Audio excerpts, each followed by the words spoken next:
Tu as déjà vu ça à la mosquée? Un frère qui fait le salam pendant que tout le monde reste debout. En islam, j'ai vu des gens qui avaient leur maghrib à rattraper. Ils commencent la prière du Isha en communauté, puis à la fin de la 3e rakat, ils s'assoient, font le tashahhud et le salam. Ensuite ils se lèvent, rattrapent la 4e rakat avec l'imam, font le salam final. Et enfin, ils remboursent les 3 rakats qu'ils ont priés, cette fois avec l'intention du maghrib. Cette façon de faire est connue dans certaines écoles, mais elle soulève des questions. Est-elle valable? Que disent le Coran, la Sunna et les 4 grands imams? C'est ce qu'on va voir dans les prochains shorts.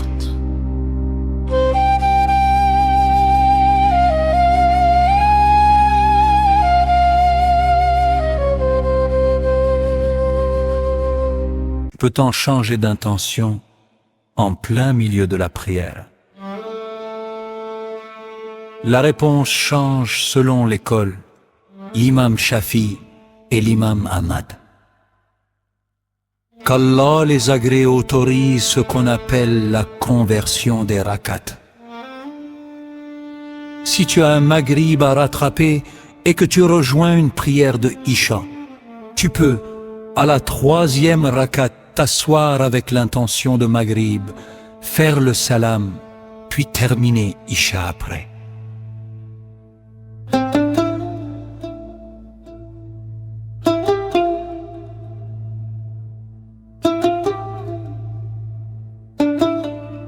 En revanche, l'imam Abu Hanifa et l'imam Malik ne l'autorisent pas. Pour eux, on ne change pas d'intention en cours de route.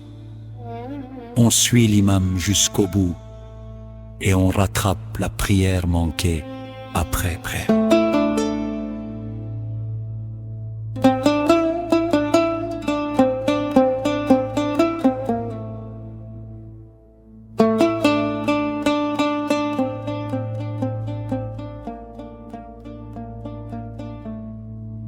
Un point crucial.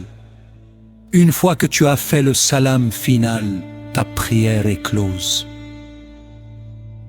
Tu ne peux pas revenir en arrière pour rattraper une rakat avec le groupe.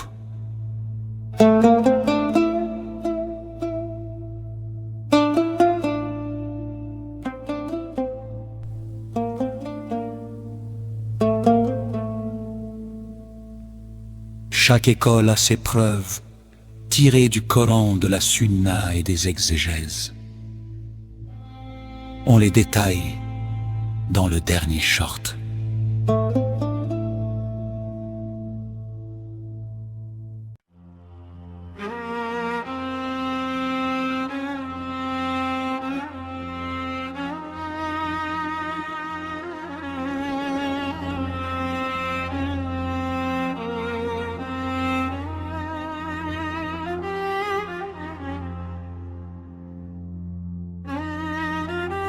Les 4 imams s'accordent sur un principe fondamental.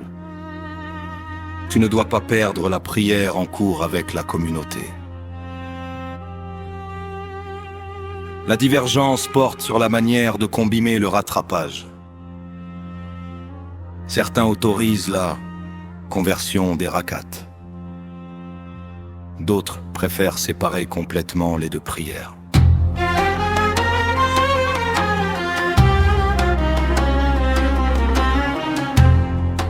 Pour une méthode acceptée par tous, rejoins l'imam pour le Isha, avec l'intention du Isha. Prie les 4 rakats complètement, puis après le salam de l'imam, lève-toi et fais seul tes 3 rakats de maghrib.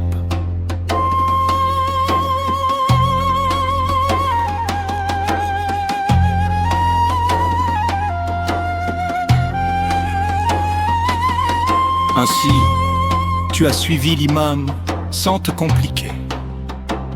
Et tu as rattrapé ce que tu devais. Et si tu veux approfondir les exégèses comme Tafsir Kartubi et les ouvrages des 4 écoles, Al-Mudawana, Al-Mabsut, Al-Morani.